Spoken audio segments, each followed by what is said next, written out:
क्योंकि अगर इतना दियो हेकल खलाई स्टेशन आबादी पर गिरा तो बहुत बड़े पैमाने पर जानी और माली नुकसान हो सकता है। लेकिन इस काम के लिए अमेरिका को रूस की ज़रूरत होगी, क्योंकि रूसी साइंसदान अपनी कुछ सैटेलाइट्स को कंट्रोल करके समुद्र में गिरा चुके हैं, मगर अमेरिकी साइंसदान इस काम में नाकाम दिखाई देते हैं। आज से कुछ दहाइयाँ कबल स्काई लैब नामी एक मशहूर खलाई स्टेशन को भी अमेरिकी साइंसदान कंट्रोल करने में नाकाम हो गए थे, जो आखिरकार ऑस्ट्रेलिया पर एक आबादी वाले इलाके में गिर के तबाह हो गया। खुशकिस्मती से इसमें किसी का जानी या माली नुकसान नहीं हुआ, क्योंकि जिस मुकाम पर स्काई लैब गिरा वो साहिल समुंदर था। आज भी अगर आप अपने बड़ों से स्काई लैब का जिक्र करें तो वो आपको लाजमी बताएंगे कि कैसे उस वक्त खौफ का आलम था, जिस वक्त पूरी दुनिया को मतला किया गया कि स्काई लैब किसी भी शहर में किसी भी मुकाम पर गिर सकता है। ऐसा ही खौफ मार्च 2018 के आखिर में हमें देखने को मिला, जब चीन की एक सैटेलाइट काबू से बाहर होकर समुद्र में जा गिरी। गिरने से कुछ घंटे पहले ये चीनी सैटेलाइट पाकिस्तान, भारत और बांग्लादेश के ऊपर से भी गुजरी थी।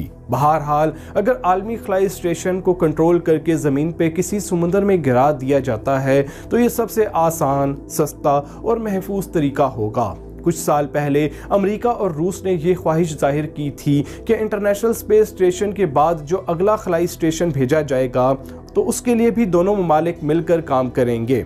दोनों ममालिक के सियासी ताल्लुकात में गर्मा गर्मी का असर इंटरनेशनल स्पेस स्टेशन पे पड़ता रहता है।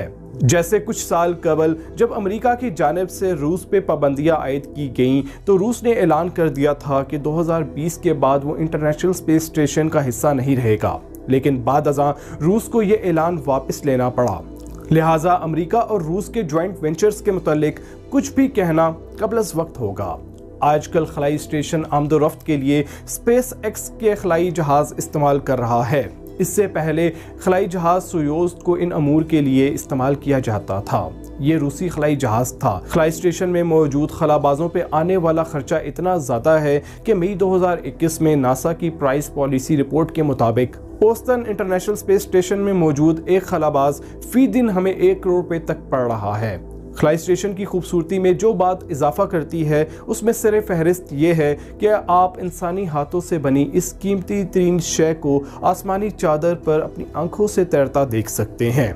आसमानी समुंदर पर 7.7 किलोमीटर फी सेकंड के हिसाब से तैरने वाले 109 मीटर वसी इस खलाई कश्ती का वजन 4,20,000 किलो है। ये खलाई स्टेशन एक दिन में 6.5 लाख किलोमीटर का फासला तय करता है। याद रहे, चांद हमसे तकरीबन 4 लाख किलोमीटर है, यानी इस रफ्तार से अगर हम चांद की जानिब जाएं तो आप एक दिन में तकरीबन आना जाना कर सकते हैं। 109 मीटर वसी इस हकीकी उड़न खटोले में इतनी ज़्यादा तारें हैं कि अगर आप इन तमाम तारों को लंबाई में बिछाएं तो ये तकरीबन 13 किलोमीटर लंबी होंगी। इसमें रहने वाले 7 खलाबाजों के लिए मजमूई तौर पर 7,200 किलो खुराक मौजूद होती है, जो ये खलाबाज 6 महीने के दौरान इस्तेमाल करते हैं। खुराक में इनके लिए सब्जियां, sea food, chicken, barbecue beef, मैक्रोनीस, चीज़, मीठी चॉकलेट्स, चेरी वगैरह होती हैं। चूँकि आलमी खलाई स्टेशन में ज़ीरो ग्रेविटी एक्सपीरियंस हो रहा होता है, जिस वजह से वहाँ पानी गिलास में डालकर पीना मुमकिन नहीं होता। पानी पीने के लिए खलाबाज इलेक्ट्रिक कूलर से पानी एक बोतल में भरते हैं। कूलर से प्रेशर से पानी निकलता है और एक नरम चमड़े की बोतल में जमा हो जाता है। इसके बाद इस बोतल को मुंह से लगाकर और चमड़े को दबाकर पानी पी लेते हैं। अगर कोई पानी का कतरा गलती से बोतल से बाहर निकल आए तो उसे फौरन हड़प करना पड़ता है, क्योंकि वो आवारा कतरा ज़ीरो ग्रेविटी के बाइस खलाई स्टेशन के फर्श पे नहीं गिरता, बल्कि इधर उधर घूमकर किसी भी मशीन में जाकर शॉर्ट सर्किट कर सकता है।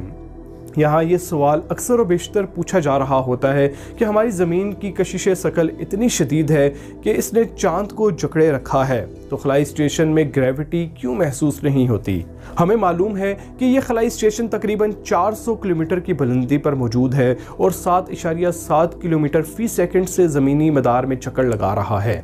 अगर कोई शख्स किसी बुलंद व बाला इमारत से छलांग लगाता है तो जब तक वो ज़मीन पर नहीं पहुंच जाता तब तक वो फ्री फॉलिंग मोशन में होता है। इस दौरान उस शख्स को कशिश शकल महसूस होना बंद हो जाती है। यही वजह है कि इमारत से गिरता हुआ शख्स या किसी गिरते हुए हवाई जहाज में मौजूद अफराद अपनी मर्जी से एक जानिब नहीं मुड़ सकते। बिल्कुल ऐसा ही फ्री फॉलिंग मोशन ये खलाई स्टेशन भी करता है। जब कोई शय जमीन के मदार में 8 किलोमीटर फी सेकंड की रफ्तार से चलती है तो वो सामने की तरफ मूव कर रही होती है, लेकिन चूंकि जमीन गोल है लिहाजा ISS की जमीन से ऊंचाई जैसे ही कम होने लगती है तो जमीन मजीद खम खा जाती है, जिस वजह से वो पहले वाली पोजीशन पर वापस आ जाता है। यूं आलमी खलाई स्टेशन जमीन के गिर्द बगैर किसी फ्यूल के चक्कर लगा रहा होता है और जीरो ग्रेविटी महसूस होना शुरू हो जाती है। ये खलाई स्टेशन आसमान पे मौजूद उन चंद अजसाम में से एक है जो बहुत चमकदार दिखाई देते हैं।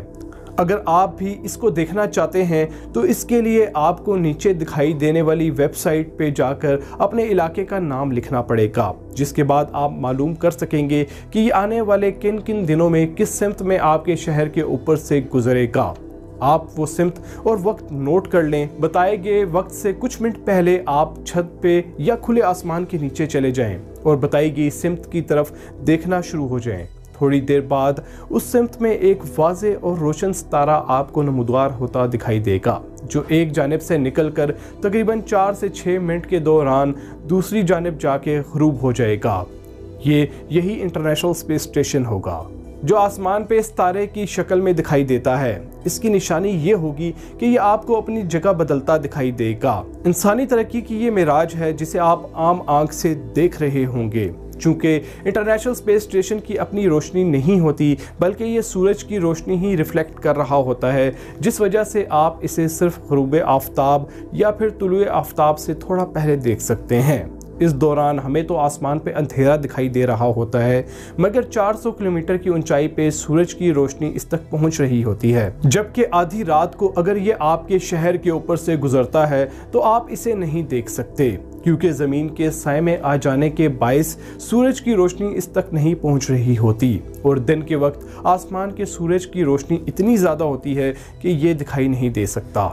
रोशनी के हिसाब से यह आसमान पे सियारा ज़ोहरा की तरह रोशन दिखाई देता है।